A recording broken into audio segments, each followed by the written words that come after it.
Двое детей скончались в результате отравления угарным газом в частном доме в Икажево. Накануне прибывшие на место происшествия специалисты установили факт неисправности системы вытяжки газа водонагревателя в ванной комнате. Назрановским межрайонным следственным отделом Следственного управления СК РФ по Ингушетии возбуждено уголовное дело по признакам преступления причинения смерти по неосторожности двум или более лицам. По предварительной причиной произошедшего является отравление угарным газом.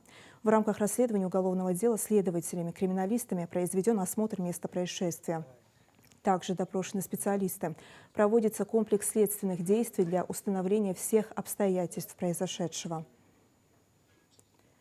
10 февраля 2025 года в частном домовладении, расположенном в сельском поселении Икажево Назрановского муниципального района Республики Ингушетия, обнаружено в тяжелом состоянии двое малолетних детей, которые госпитализированы в медицинское учреждение.